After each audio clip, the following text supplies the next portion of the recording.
What should someone think about if they're struggling financially right now, or they feel like they've been struggling for many years, and it feels like they're just surviving week after week, month after month, and not sure how to get to that kind of sense of freedom for at least a 6-month runway or beyond? What should they start thinking about? You know, what you've just described, I believe the majority of people are living that way. Yeah. The majority. Now, that's rather sad, but I think it's true. And it's because we only have one problem in the whole world, and that's ignorance. They're living in ignorance. They don't know that what they're doing is going to keep them where they are.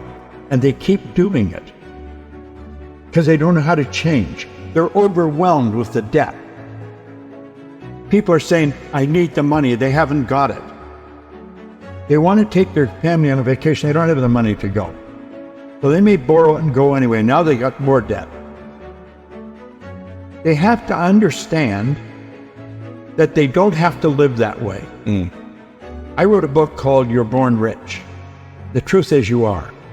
Most people are just a little short of money, but you are born rich, rich in potential. And then you focus on prosperity.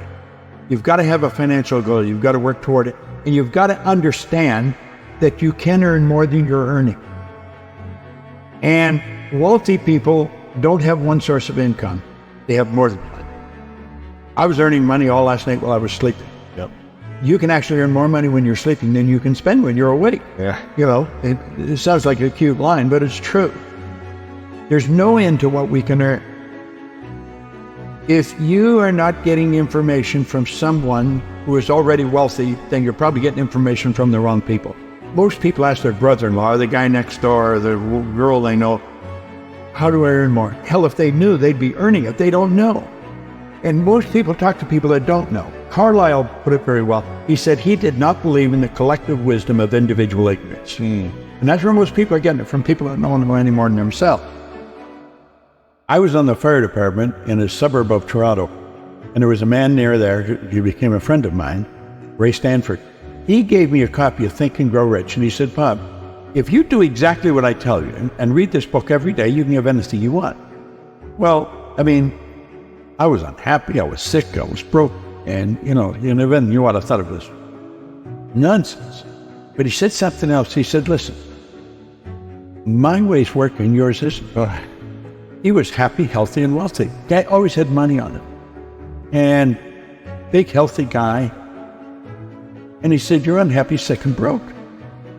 So he said, I must know something you don't know. Why the hell don't you do what I tell you? And so I started to do what he suggested. And he said, what do you really want? Well, I wanted was some money. I was earning $4,000 a year at the time, and I owed $6,000. If I had paid everything I earned for 18 months, I would have just broken even. It was an impossible situation. And he said, listen, write what you want on a card. Now, I got a gold card in my pocket. I've carried one ever since. He said, write what you want on the card. You can have anything you want. So he said, what do you really want? I said, I want some money. So I wrote that I wanted to have $25,000. And now, if I had got together all the people I know or knew at that time and put all their money together, we wouldn't have come up with $25,000. We probably wouldn't have come up with $1,000. I mean, it was an enormous amount of money. It was nuts. So I wrote that in the card. He says, you got to read it every day. And he'd keep saying, did you read it? Did you read it? You know, so he got me reading it. Reading the book or reading the No, read the gold card. Just their gold card. Read the gold card. I'm so happy and grateful now that I have $25,000. And I learned something very important from it. All I thought about prior to that was debt. Because people are always phoning me, when are you going to pay me?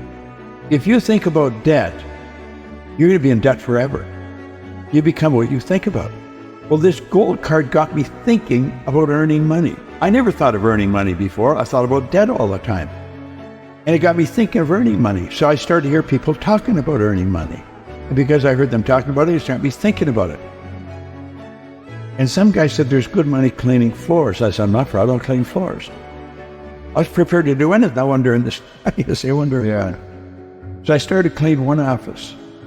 And by the end of the year, I was earning $14,500 a month. What? I was on the fire department. The chief was only earning $11,500 a year. Wow. I was earning $14,500. This was in a year from the start.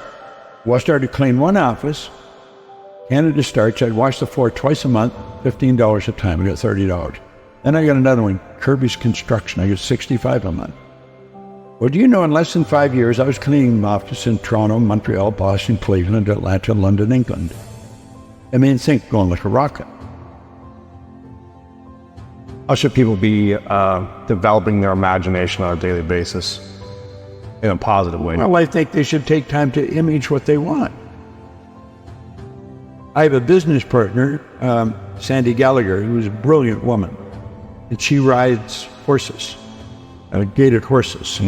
And she's in Kentucky right now. And she images herself as a world champion. Every day, she takes the time and she sees herself as a world champion. She sees herself getting roses, getting the whole thing. And that's where you should do it. I think you build the image of what you want. I mean, you obviously imaged this studio before you ever built it. Right. I mean, everything you see here was part of the image in your mind. But everything you create twice. Once in here, once out here, you know? So you never get an original painting. You always get a duplicate. The picture's in here. So we have to see ourselves with what we want here. Now we've got enormous deterrent in our paradigm. We're conditioned genetically and environmentally. And that conditioning is controlling most people's lives. That's why brilliant people are broke. Brilliant people are unhappy. Brilliant people never really accomplish very much. They're absolutely brilliant, but their paradigm is controlling them. It's all about intellect.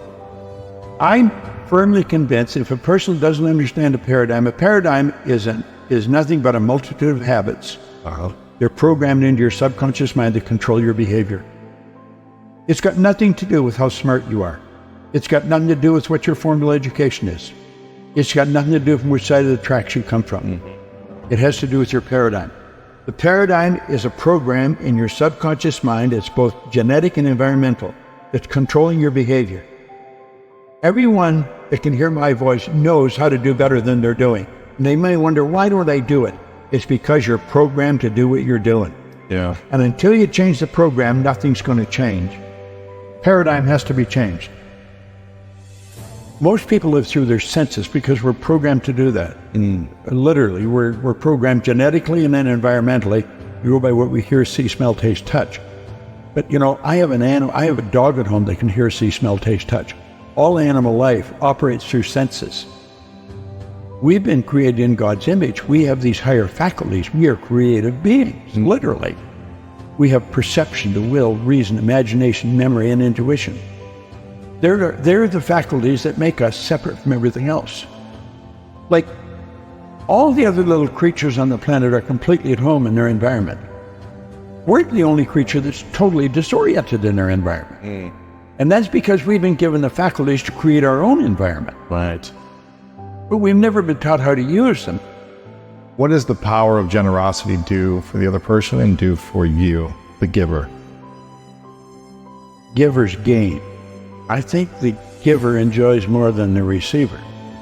And I'm convinced that giving is one of the basic rules of success. Well, you know, Emerson said that cause and effect was the law of laws. Action and reaction are equal and opposite. So it's in harmony with the laws of the universe. And I believe this whole universe operates in a very orderly way. I'm very tuned into laws, the laws of the universe. And I think that's why. When I could win anybody in the hand, it's just a matter of getting the right information from the right people. I think we get too much information from the wrong people. Yeah. And personal development today is such a well-known thing that for anybody not to be developing themselves personally is rather sad, I think. Yeah. You know? So we have to help them as long as we can. Like, I don't think a person deliberately destroys themselves. I think they're misguided. Yeah. They're ignorant. They don't know. Yeah. They're lost.